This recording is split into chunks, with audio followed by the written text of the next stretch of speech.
पकड़ा है। अगर एक मुष्टिका भी हनुमान जी मार देते ना तो रावण तो वहीं पे धराशायी हो जाता। तो आप हनुमान जी से कम थोड़ी है, हमारे पूरे मंगलुरु की धरती का हर वीर पुत्र हनुमान जी की बराबर। तो उठा लो हनुमान जी की गदा, उठा लो भगवान श्री राम का धनुष और उनसे कहो हमारे भारत देश में भोंकने वाले लोगों की कमी नहीं है। भाग्यनगर जिसको आज हैदराबाद कहा जाता है, वहाँ 2 गीदड़ रहते हैं, सभी जानते हैं ना। वो गीदड़ इतना चिल्लाता है लेकिन सिर्फ अपने झुंड में चिल्लाता है। उस गीदड़ की इतनी औकात नहीं है कि हिंदुओं के सामने आके कुछ बोल सके।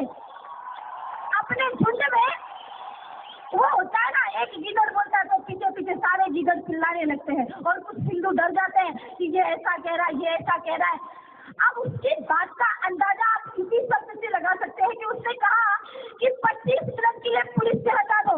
इसका मतलब उसको पुलिस से डर है। ये जो पुलिस है ना, इनके अंदर भी हिंदुओं का खून है। अगर भारत की पुलिस को ललकार के कहता है ना, भारत की पुलिस अगर चाह ले वो तो राम जी का उसने नाम लिया, भले गाली थी उसने, वो तो उसने राम जी का नाम लिया, इसलिए अभी तक जिंदा है भैया, वरना उसके हड्डियां कहाँ जाती पोस्टमार्टम के लिए भी दिखाई नहीं देती। होते ऐसे कई लोग, होते हैं ऐसे गीदड़ जो रहते भारत देश में है, खाते भारत देश की और बजाते पाकिस्तान के। ऐसे जोड़ियों को दूसरे मार के भारत देश से निकाल देना चाहिए। कई लोग कहते साध्वी जी आप तो सुनते हैं, संतों को ऐसे शब्द नहीं बोलने चाहिए, संतों को गालियां नहीं देनी चाहिए। मैंने कहा भैया अब हम उस परंपरा के संवाहक नहीं रह गए जो परंपरा में कहते थे कि कोई इस गाल पे मार दे तो भैया ये गाल भी दे दो। ना बहुत मार दिया और बहुत मरवा दिया। अब तो थप्पड़ मरवाने की बात नहीं है कि कोई जिस गाल पे मारे तो ये गाल भी दे दे। हम बहुत कह चुके। एक दोहा सुना होगा आपने, उसमें कहा जाता जो तो को काटा वो है, ताको मोड़ तुम फूल और ताको फूल को फूले वाको है त्रिशूल। मैं कहती हूँ नहीं, अब फूल जो त्रिशूल वो है उसको फूल मत देना, जो तो को काटा वो है। हिंदू याद रखना, ये लाइन हमारे भारत देश की संतों की है। ये जो बात मैं आज मंच से बोलूंगी आप सबके लिए है। गांठ बांध लो इस बात को कि जो तो को काटा वो है, ताको वो तुम भाला और वैसी साला क्या याद रखेगा अपना हिंदू से पाला। अगर भारत देश में जिसे रहना होगा उसे वंदे मातरम कहना होगा। भारत देश में राम मंदिर पे इतने सारे अड़चन आ रहे हैं, कभी कहता है कोर्ट निर्णय करेगी। आप बताओ राम मंदिर का निर्णय क्या कोर्ट करेगी? नहीं, ये हिंदुओं की आस्था है, हिंदुओं की श्रद्धा है। हम सभी चाहते हैं ना राम मंदिर बने, हाथ उठाइए। सभी चाहते हैं ना राम मंदिर बने। हैदराबाद में कहा जाता है हम राम मंदिर बनने नहीं देंगे। वो कहता है राम जी के माता पे प्रश्न चिन्ह उठाता है।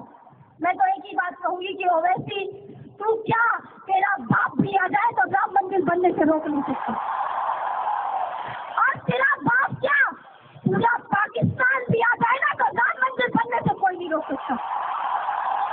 और इस मंच से कहते हैं हम, इस मंच से कहते हैं कि राम मंदिर तो बनेगा, अयोध्या में बनेगा और दूसरा राम मंदिर इस्लामाबाद में बनेगा। और ये सारे हिंदू जाके वहाँ पे पूजा करेंगे, अर्चना करेंगे, वंदना करेंगे। हमें कहा जाता है हम धर्मांतरित करते हैं। हम धर्मांतरित करते हैं?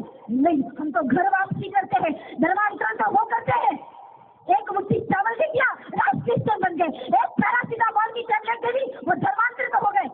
हमारी बहन बेटियों की इज्जत को लूटा जाता है, अस्मिता को लूटा जाता है, लव जिहाद का शिकार बनाया जाता है। अपनी बहनों के हाथ में घर जाते ही एक एक तलवार पकड़ा देना, एक एक शस्त्र पकड़ा देना और कहना बहन